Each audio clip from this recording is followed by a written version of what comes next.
The only people who don't want to disclose the truth are people with something to hide. I now introduce you to another great American, a long-time friend of mine, someone who I worked with, and yes, there was a great right-wing conspiracy, Hillary, only if we're doing it right, to impeach Bill Clinton, Billy. He was the one who first submitted articles of impeachment. He was an individual who wanted to expand the impeachment process to not just Monica Lewinsky, but to Chinagate, getting bribes from China, Travelgate, firing the travel office in the White House because they didn't serve Billy's ends at the time, and a host of other scandals. I introduce you to a former congressman from Georgia. He's running again for Congress.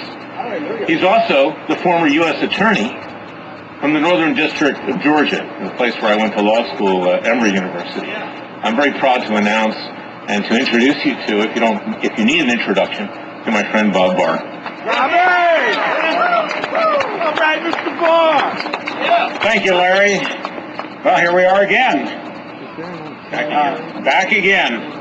It is wonderful to be here under Old Glory and under the Lord's fine day here in front of the White House, where probably they're not listening. But I want you to join with me today and with these other great speakers and great Americans all here today to recommit ourselves to reclaim America. Yeah, Larry was kind enough to mention that I did serve as a United States attorney down in Georgia, my home state. What he didn't mention is that that was a position to which I was appointed by the greatest president of the 20th century, Ronald Reagan.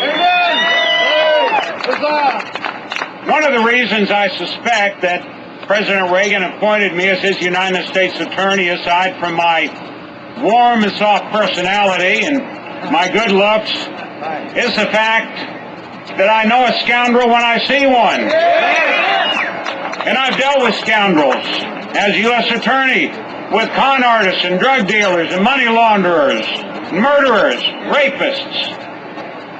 And when I had the honor of serving, as Larry also mentioned, as the congressman from Georgia's 7th District, I met up with another scoundrel. He lived over there. I know a scoundrel when I see one.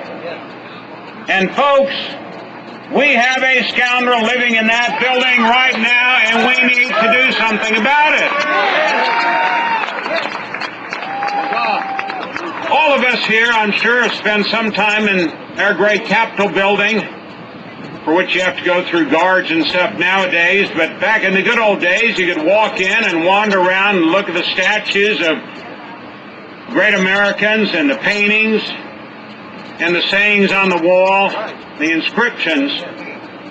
Well, there's one inscription on the walls of the interior of the United States Capitol building that comes to my mind these days, as it probably does to the minds of many of us. And they're words that were penned about 85 years ago by a judge, Judge Louis Brandeis. And he wrote back in 1928 that the greatest dangers to liberty lurk in the insidious encroachments by men of goodwill, by men of zeal, of goodwill, but without understanding. Folks, these folks nowadays do not understand the Constitution, the Declaration of Independence penned by this man. They don't understand America. You understand America. Larry Klayman understands America. And we have to do everything we can to wake these characters up. And if they are slumbering so badly, if they are so somnambulent that they won't wake up, then get rid of them. Very simple. Well, here we are again, Larry. Larry and I were together 16 years ago. In November of 1997. And on November 5th of 1997, Larry joined with me. He wasn't a member of Congress then. Wish he had been. But he joined with me and all we could get was 18 members of Congress at that time to sign on to a certain document that we introduced, that I introduced in the U.S. Congress, the U.S. House of Representatives on that day, November 5th of 1997. And it was something called an inquiry of impeachment. Come on. Larry, I dusted it off the other day. I saved a copy of it. And I looked at it, and I made a few changes to it. And I want to read it here today and see if you all agree that it might be worthwhile. Whereas considerable evidence has been developed from a broad array of credible sources that Barack Hussein Obama, President of the United States, has engaged in a systemic effort to obstruct, undermine, and compromise the legitimate and proper functions and processes of the executive branch, and has violated his oath of office to preserve, protect, and defend the Constitution of the United States, including his obligation under Article 2, Section 2, that he shall take care that the laws be faithfully executed, which, by the way, constituted the basis on which at least one article of impeachment against President Richard M. Nixon was approved by the Committee on the Judiciary of the House of Representatives on July 29th of 1974. Now, therefore, be it resolved that the Committee on the Judiciary is directed to investigate and report to the House whether grounds exist to impeach Barack Hussein Obama, President of the United States.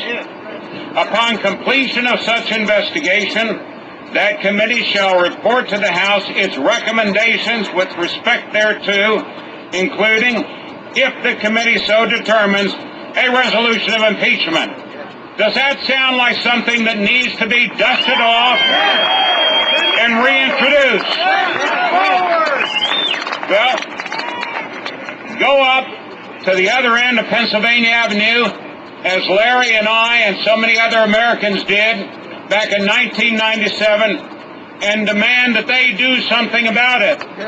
The ball is in their court, and let's make sure they pick it up and they run with it. And be it stated, be it remembered that it started here today, November 19th of 2013, just as it did on November 5th of 1997. That Americans for generations to come will look back and say, yes, good and faithful servants, you did your duty. We thank you, and we will carry that torch forever into the future.